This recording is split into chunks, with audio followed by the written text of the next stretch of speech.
We are anonymous. We are legion. We do not forgive. We do not forget. And tonight we are exposing the tremors running through the halls of power after a massive new update in the Jeffrey Epstein saga, an update that has co-conspirators panicking, lawyers scrambling, and political operatives working overtime to contain the fallout. Prince Andrew, once wrapped in royal privilege, once shielded by status, once dismissive of the accusations swirling around him, has now been arrested in the United Kingdom on charges tied to Jeffrey Epstein's trafficking network. For years, survivors were ignored. For years, powerful men smirked in courtrooms and hid behind technicalities. For years, Americans were told that accountability was coming someday. But suddenly the optics have shifted. A member of the British royal family in handcuffs changes the psychology of everyone else in that orbit. When a high-profile defendant gets arrested, prosecutors don't just see a single case. They see leverage. They see pressure. They see opportunity. And make no mistake, when someone who is inside Epstein's inner circle faces real criminal exposure, the first instinct is survival.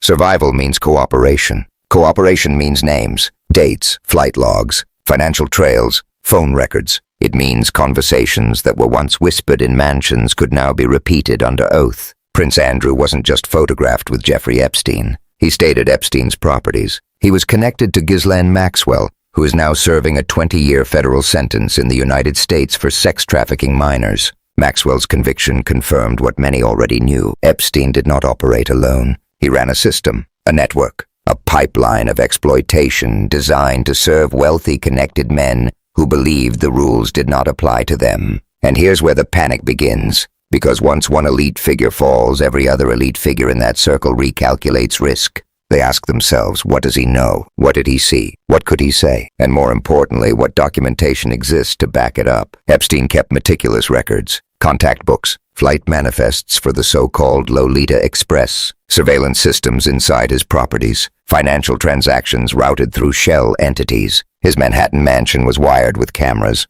His private island in the U.S. Virgin Islands was reportedly monitored. The question that has haunted investigators for years is simple. Where did all that material go after Epstein's 2019 death in a federal jail cell under circumstances that still raise serious questions? Epstein's death, officially ruled a suicide, happened while he was on suicide watch. Cameras malfunctioned. Guards fell asleep. Paperwork was falsified. 2 correctional officers were charged, but avoided prison time through a deferred prosecution agreement. No one in senior leadership was meaningfully punished. For many Americans, that moment shattered trust in the system. It felt less like closure and more like containment. And let's talk about containment, because that word sits at the heart of the American political response to Epstein. Donald Trump's relationship with Jeffrey Epstein has been documented for decades. They socialized in Palm Beach. Trump once told New York Magazine in 2002 that Epstein was a terrific guy who liked women on the younger side.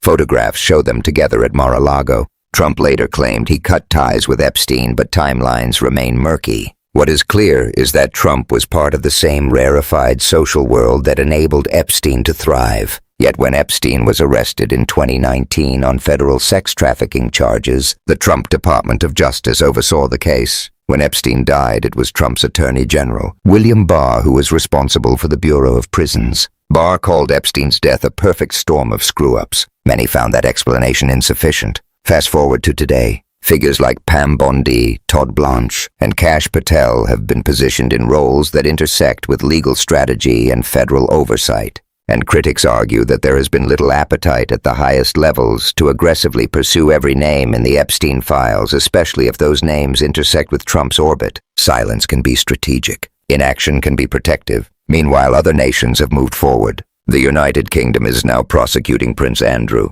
France has opened inquiries into trafficking networks connected to Epstein. Authorities in multiple European countries have examined potential financial crimes and exploitation linked to his associates. These governments are signaling that elite status does not confer immunity. So what happens if Andrew cooperates? Under normal circumstances, the U.S. Department of Justice would coordinate closely with British authorities. There are established extradition treaties, mutual legal assistance agreements, and cross-border investigative frameworks. Prosecutors share evidence. They debrief witnesses. They align strategy. But these are not normal circumstances. If the current DOJ leadership is politically constrained, if it is reluctant to pursue individuals connected to Trump or other powerful Americans, then state authorities become crucial. Crimes tied to Epstein occurred in New York, in New Mexico at the Zorro Ranch, in Florida. In the U.S. Virgin Islands, state prosecutors have jurisdiction over sexual assault, conspiracy, and other predicate offenses under state law.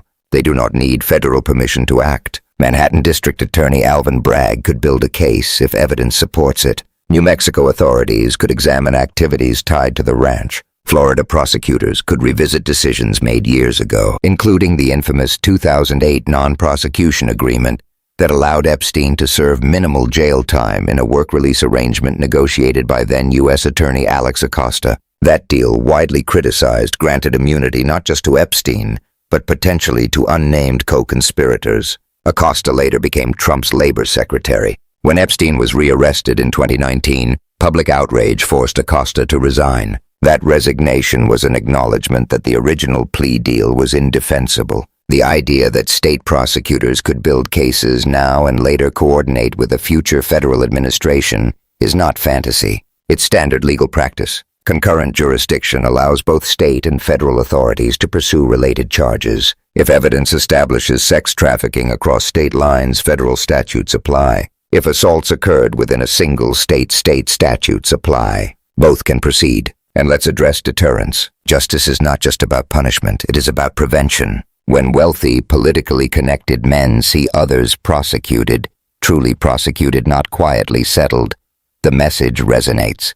Impunity breeds repetition. Accountability breeds caution. But accountability requires courage. And courage has been in short supply in American politics when it comes to Epstein. Too many elected officials have avoided the topic. Too many media outlets treat it as radioactive. Too many powerful interests prefer ambiguity over clarity. And in that vacuum, conspiracy theories flourish. When institutions fail to provide transparent answers, distrust multiplies. Donald Trump has repeatedly framed investigations into his conduct as witch hunts. He has attacked prosecutors, judges, journalists, and even jurors. He has blurred the line between personal legal defense and public office. That strategy, relentless delegitimization of oversight, creates a chilling effect. Officials may hesitate to pursue politically explosive cases if they expect retaliation. But here's the reality: the law does not care about political branding. Evidence is evidence. Testimony is testimony. Financial records are financial records. If Prince Andrew decides to trade information for leniency, and if that information implicates Americans, those facts cannot be permanently buried.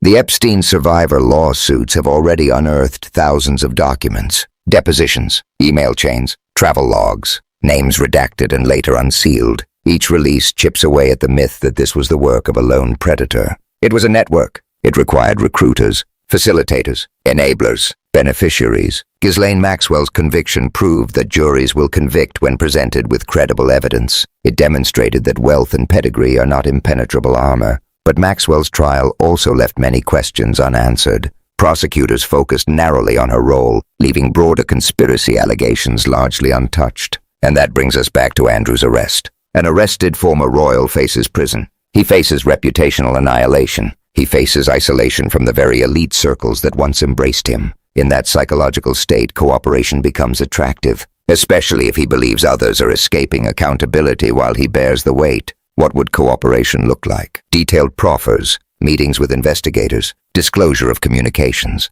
identification of other participants, corroboration of survivor testimony. That information could be used to open new cases in the UK, in Europe, in the United States. And if the DOJ initially resists, public pressure matters, congressional oversight matters, state attorneys general matter, civil litigation matters, whistleblowers matter. Remember this: 95 to 97% of criminal trials in America are handled by state prosecutors. They are not powerless. They are often underfunded. Yes, overworked. Yes, but they are experienced. They know how to build cases from fragments. They know how to secure indictments. They know how to present narratives to juries. The federal government may have more resources, but state prosecutors have volume and tenacity. And if the federal government declines to act out of political convenience, states can step into the void. The bigger question is whether Americans will demand it. Donald Trump has built a movement around personal loyalty. He has convinced millions that attacks on him are attacks on them. That dynamic makes accountability politically volatile.